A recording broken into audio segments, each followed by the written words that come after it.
सहनाववतु सहनौ भुनक्तु सह वीर्यं करवावहै तेजस्विनावधीतमस्तु मा विद्विषावहै ॐ शान्ति शान्ति शान्तिः।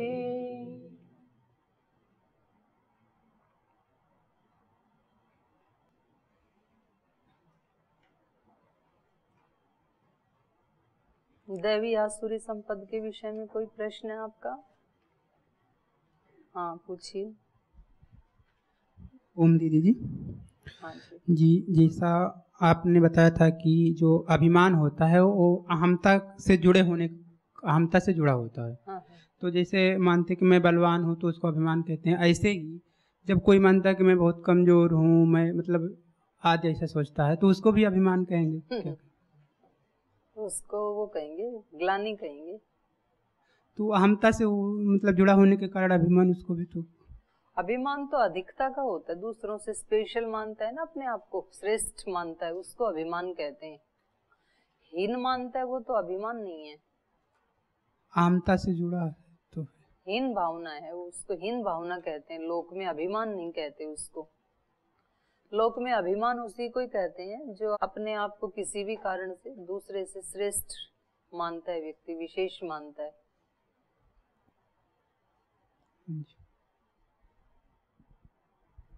हाँ जी, और किसी का कोई प्रश्न है?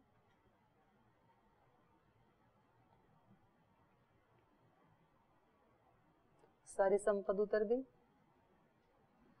दैवी आसुरी।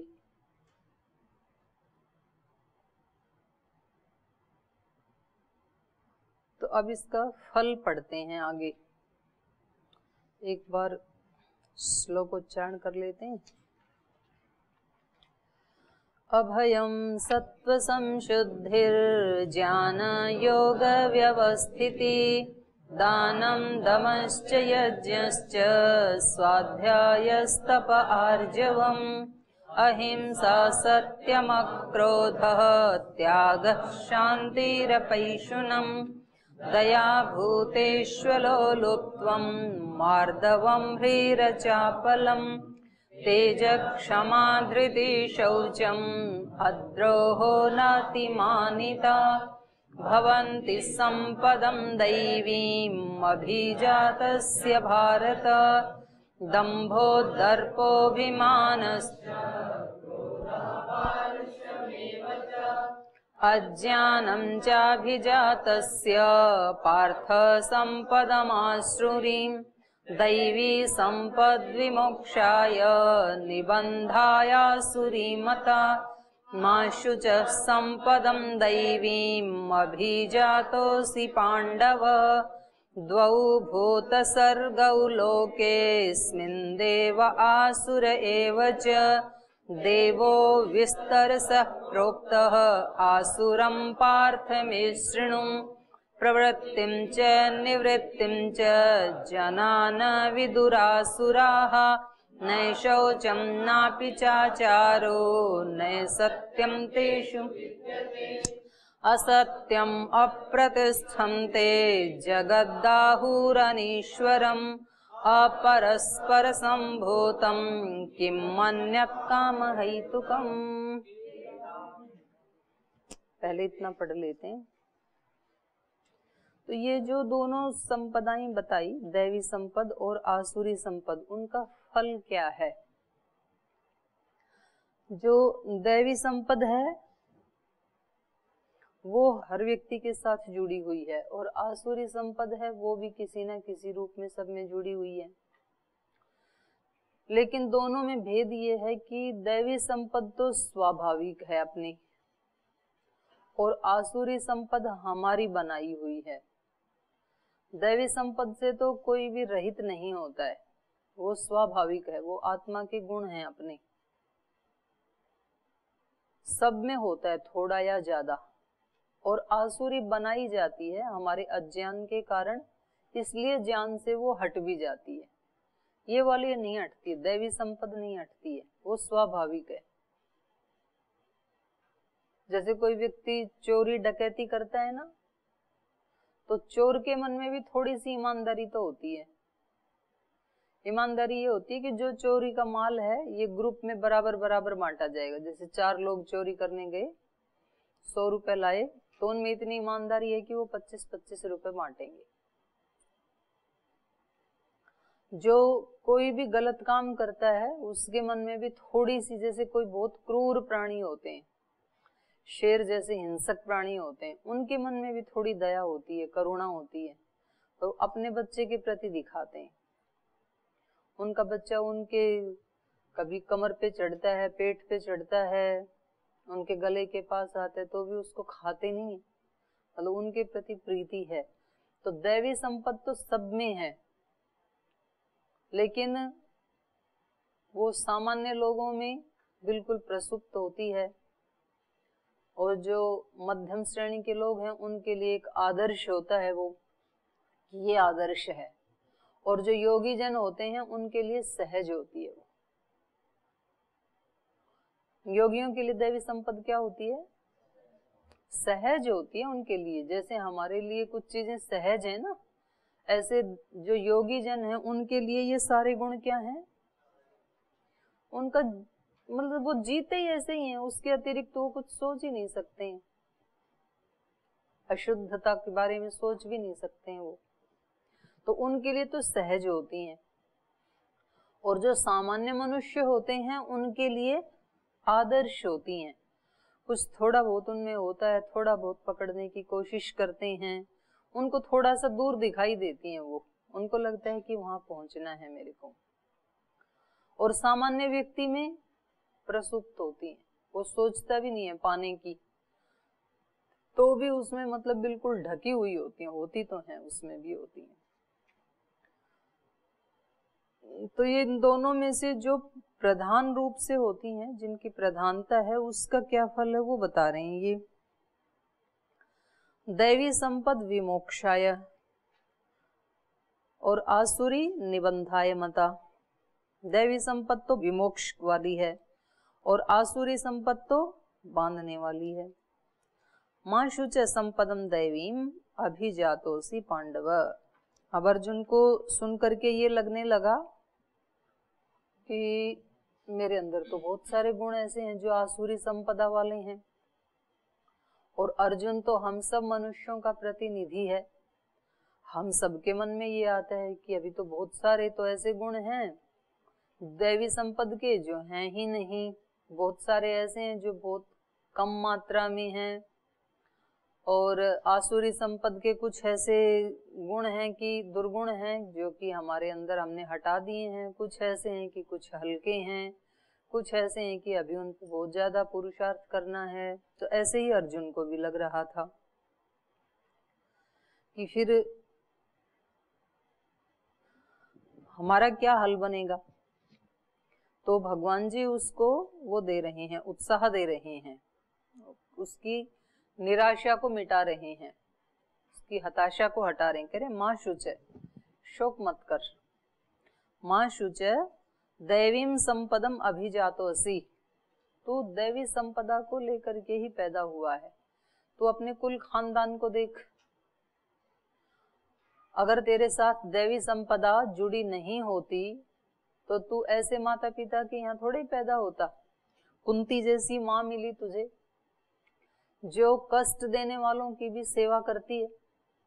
कितना उन्होंने, धृतराष्ट्र ने कितना द्रोह किया उनके साथ, लेकिन फिर भी वो वन में उनके साथ रही सेवा करने के लिए। तो जो अपने कष्ट देने वाले की भी सेवा कर सके वो कोई सामान्य आत्मा तो नहीं होती है। तो कितनी विशेष आत्मा है तुम्हारी माँ, ऐसी माँ के यहाँ तुम पैदा हुए। तो बार बार कभी उसको पार्थ भी बोलते हैं ना, पृथा के पुत्र, तो उसके माँ के गुणों की याद दिलाने के लिए। कितने अच्छे धर्मात्मा पिता मिले तुम्हें पांडु। तो तुम तो जन्म से जिनके माता पिता इतने अच्छे होते हैं, धर्मात्मा होते हैं, ईमानदार होते हैं, विवेक वाले होते हैं, तो ये अपने आप में ही एक दैवी संपदा का गुण है, क्योंकि फिर वही चीजें बच्चों में भी आती हैं, ट्रांसफर होके वही संस्कार उनको मिलते हैं। तो वंश परंपरा से ही आती है ना कुछ चीजें। तो इनको कह रहे हैं कि आप तो पैदा ही ऐसे कुल में हुए हैं, उसको लेकर के ही पैदा हुए हैं दैवी संपद को। और वैसे भी हमने देखा दूसरे अध्याय में जब दोनों सेनाएं आमने सामने खड़ी हैं, तो अर्जुन के मन में एक ठीक है, एक मोह का भाव भी है, लेकिन एक पाप से डरने का भाव भी है। अर्जुन को लगता है कि युद्ध में इतने लोगों को मार करके तो मुझे पाप लगेगा। तो एक मतलब पाप से डरने का भाव ये किसी उसी में आ सकता है, दैवी संपद से युक्त व्यक्ति में ही आ सकता है। और फिर कहा कि इससे अच्छा तो हम भीख मांग करके ही खा लें, अपने लोगों को मारना। तो अहिंसा की भावना भी, हिंसा नहीं करना चाहते हैं। तो बहुत सारे ऐसे लक्षण इसमें समय समय के ऊपर दिख रहे हैं अर्जुन के अंदर। सरलता है, आर्जवम एक दैवी संपद का गुण बताया ना, और अर्जुन का तो मतलब ही क्या होता है, सरल। तो रिजुता, उसका व्यक्तित्व ही रिजुता से युक्त है, कभी कुछ छिपाता नहीं है, वो जैसा है वैसा बता देता है। नहीं तो हमारे को तो ये भी स्वीकार करने में संकोच होता है कि मेरे अंदर भी कोई आसुरी संपदा का कहीं लवालिश है। नहीं वो तो मैंने ऐसे ही कह दिया था। कोई कहे कि आपके अंदर भी ये तो है, बोले नहीं वो तो ऐसे ऐसे हो गया था। तो उसको व्यक्ति छिपाना चाहता है, बताना नहीं चाहता है। और अर्जुन बताना चाहता है, क्योंकि जो चीज अभिव्यक्त हो जाती, सामने आ जाती है, तो वो तो नष्ट हो जाती है, और जो चीज छिपा के रखी जाती है वो नष्ट होने से बच जाती है। सोना चांदी हीरे मोती आदि कहाँ रखे जाते हैं, छिपा के रखे जाते हैं, इसलिए वो नष्ट नहीं होते हैं, पीढ़ी दर पीढ़ी चलते रहते हैं। और कूड़ा करकट वेस्ट कागज वो कहाँ डाले जाते हैं, वो सामने डाले जाते हैं ऐसे, इसलिए वो क्या हो जाते हैं, अगले दिन नष्ट हो जाते हैं, साफ हो जाते हैं। तो जो चीज अभिव्यक्त हो जाती है वो तो नष्ट हो जाती है, और जो चीज छिपा के रखी जाती है वो अंदर पनपती रहती है, नहीं तो नष्ट नहीं होती है कम से कम। तो जो जिनको दैवी संपद की अभिलाषा है वो अपने दोषों को छिपाते नहीं हैं। छिपाते नहीं है इसका ये मतलब नहीं है कि सबके सामने ढिंडोरा पीटते फिरें, नहीं तो दूसरे लोग उसको, वो थोड़ा बहुत हिम्मत करके चल रहा था, वो भी उसको हतोत्साहित कर देंगे। लेकिन वो किसी संबंधित व्यक्ति, कोई उसका पात्र है, जैसे अपने कोई ऐसे गुरुजन हैं, तो उनके सामने वो बता देता है। तो बताने से वो नष्ट हो जाती हैं वो चीजें, क्योंकि जो सुनता है वो फिर उसके प्रति अपनी वो भेजता है, आशीर्वाद भेजता है कि ये इसका नष्ट हो जाए।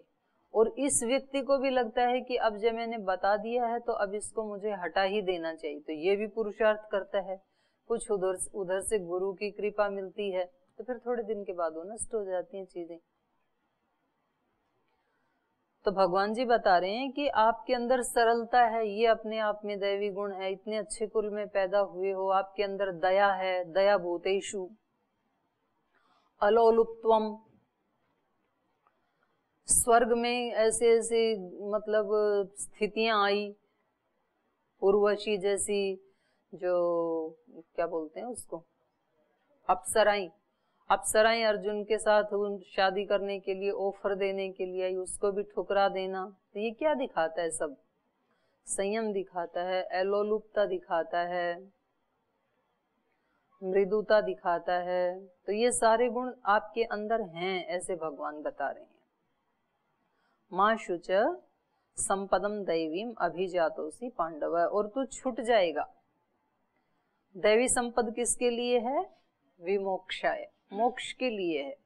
आप थोड़ा बहुत कहीं बंधन भी है तो आप इन गुणों को बढ़ाएंगे तो आप निश्चित रूप से छूट जाएंगे। दैवी संपद विमोक्षाय, और अगर इसको नहीं हटाएंगे तो आसुरी फिर अपने आप पनप जाती है। जैसे यहाँ खेत में वो चावल भी बोए हैं, चावल के साथ घास अपने आप उग गई, चावल नहीं बोई। तो अगर यदि चावल को पुष्ट नहीं किया गया तो घास उसके ऊपर आके उसको ढक लेगी, और घास को हटा दिया तो चावल बढ़ जाएंगे। तो किसान क्या करता है, खरपतवार को तो हटा देता है और जो वांछित अन्न है उसको रख लेता है।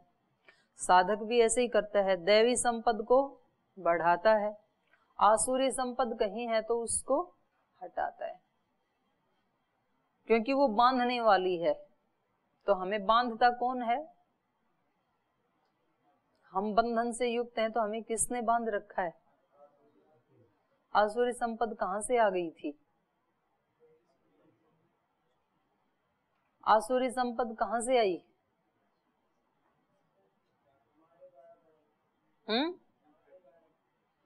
साथ ही आ गई थी। कहां से लेके आए हैं जी? आपके द्वारा? आप कहां से आए हो? कहां के रहने वाले हो? कटनी मध्य प्रदेश। वहां मिलती है क्या? कहां से लाई फिर? भगवान जी के यहाँ से? ढेर लगे हैं क्या भगवान जी के यहाँ?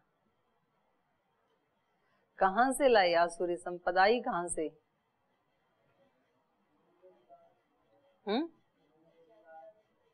मन के विकार कहां से आए? यहां से ले लिए? अगर यहां से ले लिए।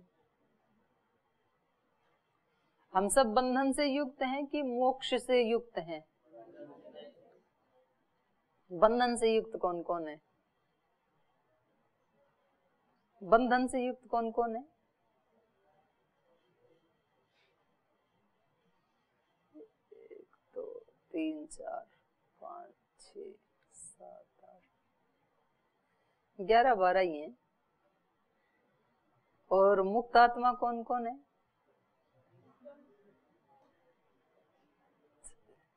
3 4 5 6 मुक्त आत्मा है। बाकी क्या है?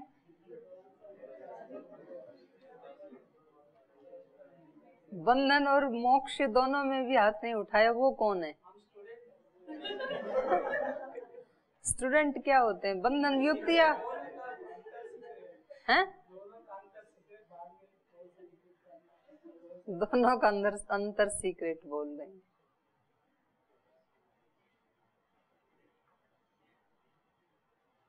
कुछ को बंधन में होते हुए भी बंधन में मानना अच्छा नहीं लगता है।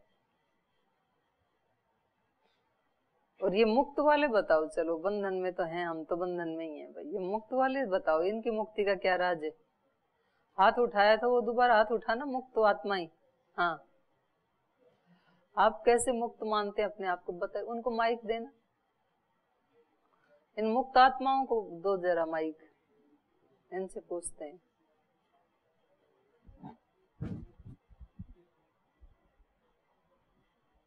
कुछ माइक के बंधन में पड़े, छोड़ के नहीं देते माइक को।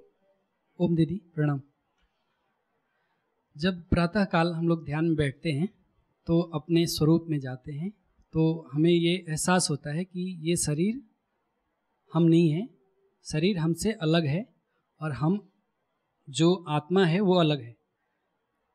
तो ऐसा पूरा दिन तो नहीं बना रहता है, पर उसको बना के रखने का अभ्यास करते हैं जब तक होता है। तो इसलिए आपने मुक्त मान लिया। हाँ, आप और बताओ भाई। आप नहीं हो? कौन सा था मुक्त आत्मा? हाँ, वो पीछे। जी जी। आत्मा का स्वरूप जो है वो मुक्त है, इसलिए जो ये बंधन है, बंधन तो ये बाह्य है, जैसे पढ़ने का अथवा उठने आप का। अपनी बात करो ना, आत्मा की बात क्यों करते हो? मुक्त आत्मा। आप बंधन से युक्त हैं कि मोक्ष से युक्त हैं? वो तो परिस्थिति बस होता है। क्या? कहाँ की जैसे विद्या का परिस्थिति, जैसे कक्षा में आना है तो बंधन है। अच्छा, और कक्षा में ना आए तो मोक्ष है? ये बंधन मतलब ये गलत अर्थ में नहीं, जैसे नियम में चलना। ऐसी परिभाषा मैंने आज तक नहीं सुनी मोक्ष की। क्या ये तो बिल्कुल ही नई परिभाषा। कहने का तात्पर्य क्या है कि जैसे बंधन, कक्षा में आते हैं बंधन है, और कल संडे था। नहीं वो मोक्ष में थे कल। वो भी बंधन के अंतर्गत। कभी जैसे बंधन का तात्पर्य ये कि कक्षा में आना जबरदस्ती नहीं, जैसे ये नियम है एक, उस नियम में चलना, किसी नियम में अनुसार चलना, वो बंधन युक्त हो गया। तो जैसे मोक्ष मुक्ति का आत्मा का तो वो स्वरूप तो मुक्त है, उसी के लिए तो ये लगे हैं सब कुछ। तो आप तो मतलब बंधन से युक्त होकर के कह रहे हैं कि बंधन मुक्त हूँ। कक्षा में तो बैठे हो आप और आप कह रहे हो कि कक्षा में आना ही बंधन है, तो मुक्त कैसे हुए फिर आप? नहीं, आत्मा का स्वरूप मुक्त है, मैं ये कह रहा हूँ। मतलब कक्षा में आके भी हम कक्षा में नहीं हैं, ऐसा? ये नहीं। फिर आप भी कक्षा में हो, शरीर भी कक्षा में है, तो ये तो बंधन युक्त हो गया। आप कह रहे हो कि मैं तो मुक्त हूँ। नहीं, आत्मा का स्वरूप मुक्त है, लेकिन जो हम ये कार्य कर रहे हैं तो बंधन आप आत्मा ही तो हो, तो इसलिए मैंने तो आपका ही पूछा। आत्मा से ही आत्मा पूछ रही है कि आप बंधन युक्त हो कि मुक्त हो। आत्मा के दृष्टिकोण से मुक्त है और कार्य के दृष्टिकोण से बंधन है ना। भाई दृष्टिकोण मत लगाओ, आत्मा आत्मा है बस। ये जो आत्मा बैठी है माइक को लेके, ये आत्मा बंधन से युक्त है या बंधन से मुक्त? अभी तो बंधन ही है। बंधन युक्त है अभी तो बंधन ही अभी तो है। एक क्लास के बाहर जाके मुक्त हो गया। चलिए, तो इसका मतलब ये हुआ कि बंधन से युक्त ही हैं सारे, क्योंकि इधर से भी ये बोले अभी तो बंधन, जब ध्यान करते हैं तब मुक्त होते हैं, अभी तो युक्त ही हैं। तो एक चीज तो एक स्थिति पे तो पहुंच गई कि सारे बंधन से युक्त ही हैं। बांध किसने रखा है? कौन से बंधन से बंधे हुए हैं? कहीं रस्सी तो दिख नहीं रही आपके आसपास। सोच के बोलो थोड़ा, अपना अपना, सबका बंधन अलग मिलेगा। किससे बंधे हैं? किसने बांध रखा है? इस आत्मा को आधा सेकंड तो दो कम से कम ये सोचने के लिए अपने आप को। इतनी भी ज्यादा जल्दी मत करो। ये सोच के बताओ, पहले तो थोड़ा ध्यान तो दो कि मेरे को बांध किसने रखा है, किससे बंधा हूं मैं।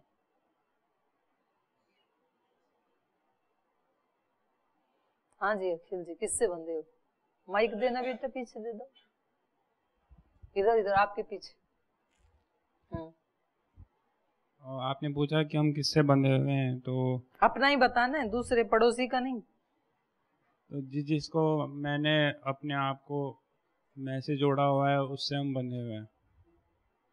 मैं से जोड़ा हुआ है? मैं तो है ही आप।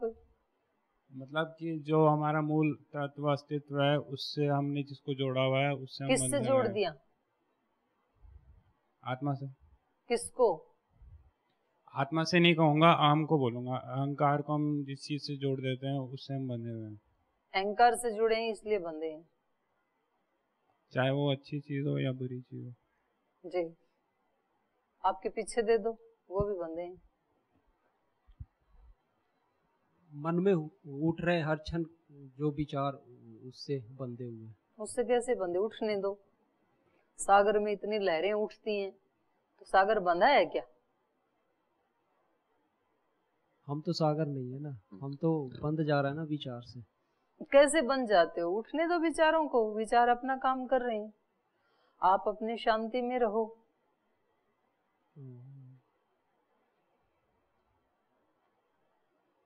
सोचना इसके ऊपर है ना, आप क्यों बनते हो?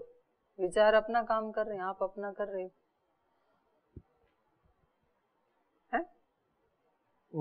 जो बंधे हैं वो ही बताएंगे। हम मोह से बंधे हुए, मोह जो मोह का बंधन है, उसी से हम बंधे हुए हैं। कहाँ मोह है आपको? मतलब जैसे आसक्ति रहती है घर में, जैसे एक वहाँ भी जहाँ हमने जन्म लिया, माँ से, पिताजी से, वहाँ तो आ गए छोड़ के, सब छोड़ के तो आ गए, लेकिन आसक्ति तो अभी भी है, आसक्ति है अभी भी, तो मोह का बंधन अभी भी बना हुआ है वो। ठीक। और इनको देना, बाबूजी को देना। आप तो कोई मतलब परीक्षा देते नहीं, सूत्र याद करते नहीं, आप किससे बंध गए? मेरे को माँ से बंधन लगता है। माँ से? हाँ, याद आता है। याद आती है? माँ से तो बंधे ही रहना, उससे अलग मत होना, ठीक है? याद आता है देखना। माँ का बंधन अच्छा ही होता है, माँ से बंधे रहना। और बताओ। हाँ, इनको पीछे दो, आपके पीछे देना।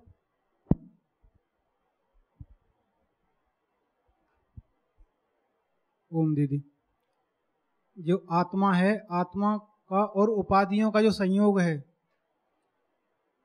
उपाधि हैं जैसे शरीर है, मन है, बुद्धि है, इनका संयोग है, यही बंधन है? हमें तो नहीं लगता है। इनका संयोग है। रहने दो संयोग।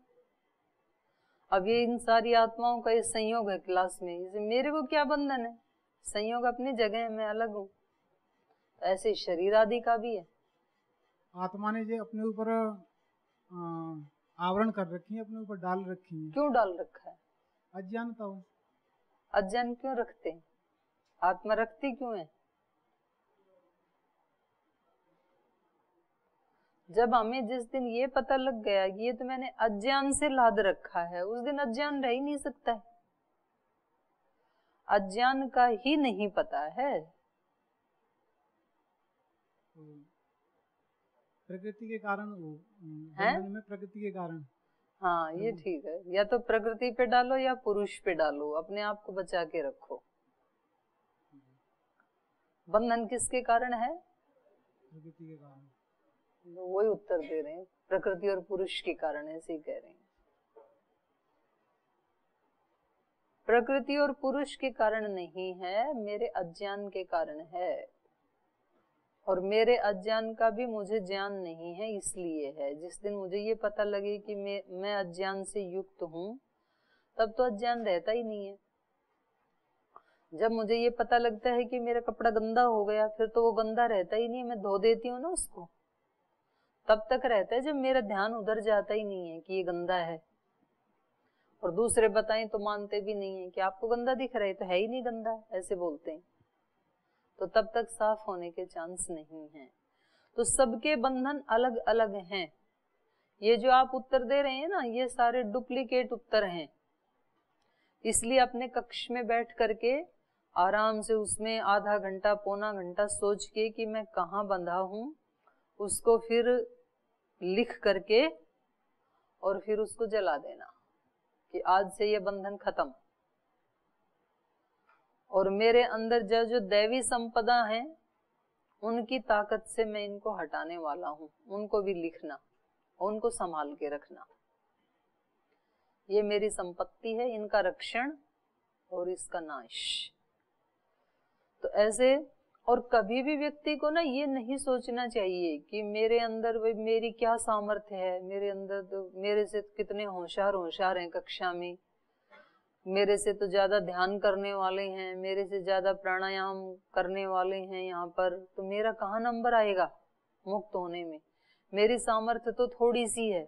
ऐसे कभी नहीं सोचना चाहिए व्यक्ति को, क्योंकि थोड़ा थोड़ा करके भी छोटी सी चिंगारी भी पूरे शहर को जला सकती है।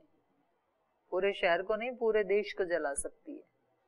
इसलिए कभी भी अच्छी चीज छोटी सी भी है तो उसके लिए भी आप उसको हीन भावना से मत देखना। और थोड़ी थोड़ी तो सबके अंदर ही है कोई ना कोई अच्छाई।